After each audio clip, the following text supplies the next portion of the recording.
Hello, I'm Mark, I'm Casey. And I'm Patrick. and today we're going to talk a little bit about the 1 year anniversary of Cybertruck. But first, let's roll that title.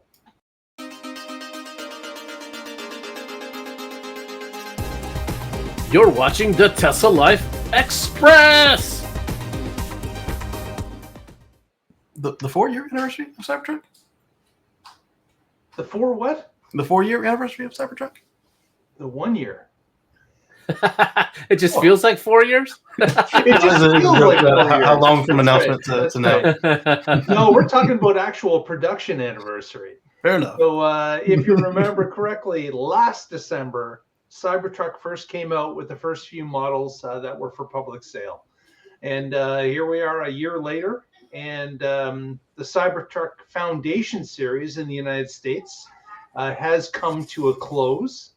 And they're now starting to push out the non-Foundation series. Still an expensive vehicle. They're still going to be charging somewhere between 80 and 100,000, depending if you're getting the 2 or the 3 motor variant.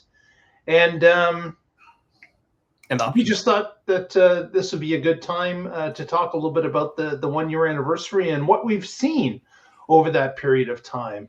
Some interesting pieces that have appeared, some questionable marketing or looking at how the truck is being used. But Casey, you don't have to put up your hand. What do you got? My 2 favorite new things on Cybertruck. Obviously, FSD. But the new horn. That is really cool. A new horn. Yes. Rock. I think I'm angry Transformer going to get you. That is one thing that's cool about Teslas. They do fun stuff. I mean, so many other cars are boring. Yeah. And it all hasn't been perfect. We saw some issues along the way during this past year. We saw the accelerator pedal, for example, had to come back in for a rivet to hold the exterior pedal part to the actual mechanism. So that was a bit of a recall. And let's talk about the hubcaps. Yeah. That was the first one. Where we saw that these spacey hubcaps had started to dig in a little bit on the sidewalls of the vehicle because, of course, no one thought about that the sidewall kind of bulges when it hits the road surface, and that bulge was rubbing the plastic arm that was coming down from the hubcap cover. So that was an issue they had to resolve as well. Yeah, I was going to say, how did they miss that? But then you look at all the testing models, and they didn't have hubcaps on, wheel covers on. So they, of course, they missed it. Exactly. And we're still seeing some of this stuff. Like just recently, Cybertruck has come to Canada. The Foundation series is still available here. But we're starting to notice that the headlights on the vehicle, which are sandwiched between the lower bumper and the top part of the frunk, that is becoming a bit of a snow collector. So as you're going through blizzards and slushes spraying up from the highway and such, that recess is holding some of that snow and ice, and it's starting to compact around the lights. And since the lights are, of course, LED based, they're not heating up enough really to melt that type of snow and ice, and some are starting to experience an issue with the lights not shining through it. Hey, Mark, on the ones we've seen here in the States, they say that it doesn't have an issue once you get to moving. But you guys have a whole nother language for snow up there. How is it looking for those first Foundation Series owners? Are they catching it while driving, or only if they forget to clear it before they start to drive? I think, well, again, it's early days, but I'm seeing a little bit from column A and a little bit from column B. So I'm not really sure what the actual problem is, because we're seeing individual reports that are talking about this particular issue. And I'm not sure if that one person has it down exactly as to why that's occurring or not. Yeah. But I would say that we're just at the beginning of winter here. The snow is really starting to go now. So if this is an ongoing issue, we'll hear from it from a number of people. Yeah. Mm-hmm. I'm wondering if they can like use the matrix lights and like defocus a light so that it heats up the surface or something. I think that would be cool. Interesting. Be a little easier on the laser lights, but I'm just curious. Yeah, I'm wondering if there's going to be an aftermarket product that fills in that gap with just some clear plastic, or maybe some heat tape or something. If you can prevent the snow from getting there in the first place, then you don't need a mechanism to melt it. That's true. So who knows what I'm sure that Tesla iterates things all the time, and if this does turn out to be an issue that they're getting complaints about, they're going to make some tweaks and changes, and there'll either be some smart way to use the electronics they have to create heat to melt it, or to add heat tape, or to add a blocker, or to just shift the lights forward a couple centimeters, or whatever it takes. Run a uninsulated coolant line underneath the bumper. Yeah, there you go. Right. I'm also curious. People make it out to be a huge thing for Cybertruck, but it's not just Teslas and EVs that are going for LED lights these days. Although no, they're all doing it. Yeah, they're all doing it. But on the hybrids and gas cars, you do have still just waste heat happening. I don't know if they have modified the outlay to take care of that. You'll notice that even on our LED lights, there's gaps around them to allow cooling during the hot summer nights. That's true. I'm curious how the industry as a whole solves these lights that don't just waste heat like the old halogens and xenons used to. Mm-hmm. Yeah, you either make the surface, as Patrick has mentioned, that it doesn't collect it in the first place, so that makes it easier for clearing if it's not collecting it in a crevice or something. Yeah. So making the surface flat, or making the surface as almost Teflon-like, that it doesn't stick in the first place, is probably where you want to begin. But when you make different design choices, as you have with the Cybertruck, sometimes this stuff will come back and require an iteration, basically. Mm-hmm. So I'm not saying that this is exactly what's going to happen, but I'm just saying that early reports are starting to say that this could be an issue. And I'm not surprised, because every time that Tesla does come out with a brand new vehicle, they do their best to perform tests. Like the Cybertruck, they did bring it to Alaska to test out in the snow and the cold weather. Alaska, New Zealand. But it wasn't New Zealand too, I believe it was said to. But I guess maybe it's not there long enough, and you can't really. They only got half of the language of snow in a 4-week period, compared to delivering thousands of trucks to people that use it every day in the snow. Like there's a definite difference when it comes to testing for 4 weeks, or having thousands of people tested every day. Yeah, and then after this realization came out, firsthand, like we talked about this not we, but other folks talked about this as the car came out, and folks were complaining about it and saying blah blah blah blah blah. How could they only think about California? Some other folks pointed out, hey, while you're comparing it to these other electric trucks with these really high headlights, I drive a Miata, I drive a this and that. I really appreciate not getting blinded every time the beast rolls up behind me, unlike smaller electric pickup truck, bigger electric pickup truck, more range electric every other pickup truck, basically. And that's the other thing is that this is a really unique item. This is something brand new for Tesla. They're getting into the pickup market. There are other pickups out there, and that's great that we've got some more offerings in the pickup truck arena for people to select from. Cybertruck may not be your best pick for whatever your reason is, but this is another entry into that, and many people now can see that, hey, electrics work for me, even though I'm on a farm, or I use a pickup for this particular reason, or I do towing or whatever else. There are now more choices available in that in that market for people to select from. So that's always a big win. Another thing of interest, of course, with the introduction of the Cybertruck a year ago was the 48 volt. What would you call it? Backbone. 48 volt architecture. Yeah, yeah. where it's actually using 48 over 12 volt, and Tesla has started to push the industry towards 48.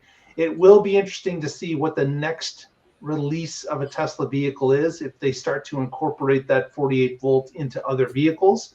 Hopefully they do, because that would propel it even further. Because of course, in order to get adoption for many people to the 48 volt architectures, you need volume, and that means you need vehicles that require the accessories that use the 48, so that they can be manufactured at a cost that makes sense.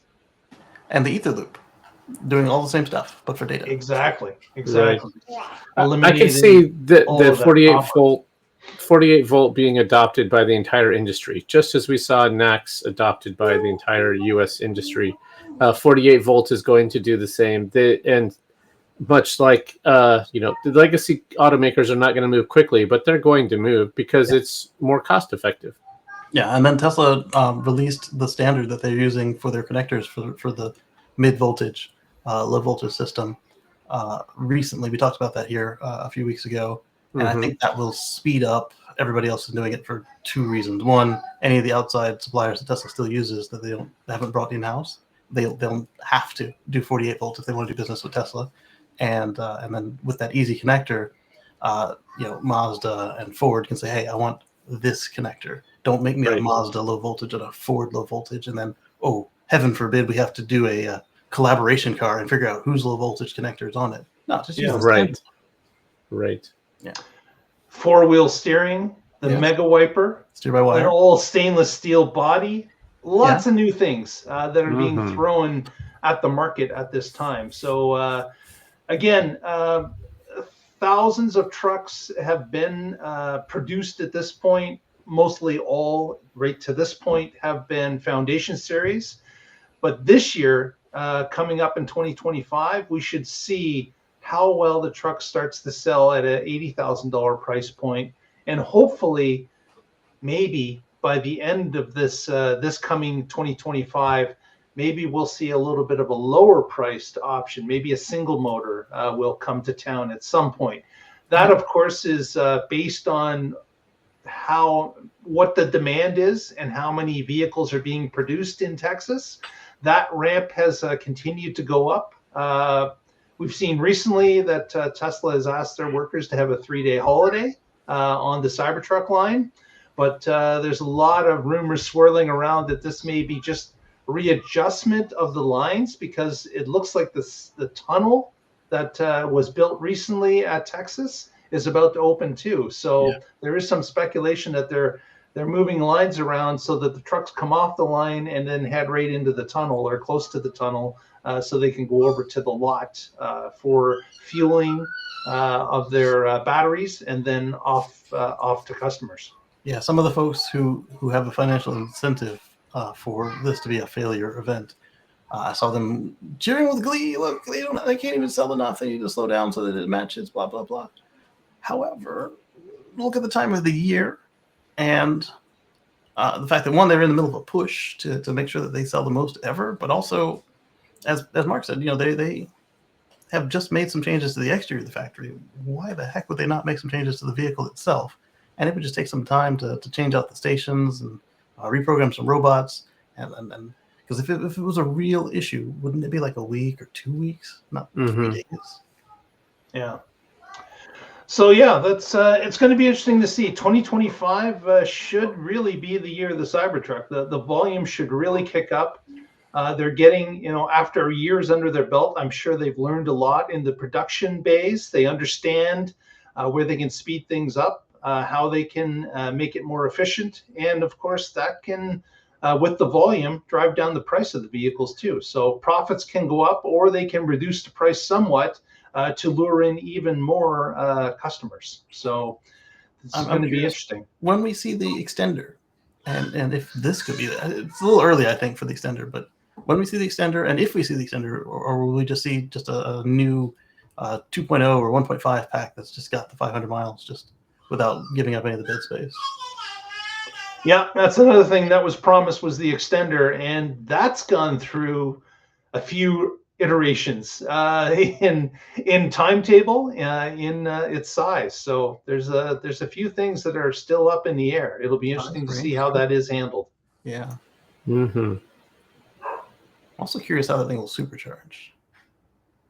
Because obviously, if you've got it, that's part of the reason you'll need it. So it's gonna have to supercharge. Yep, Absolutely. we'll have to.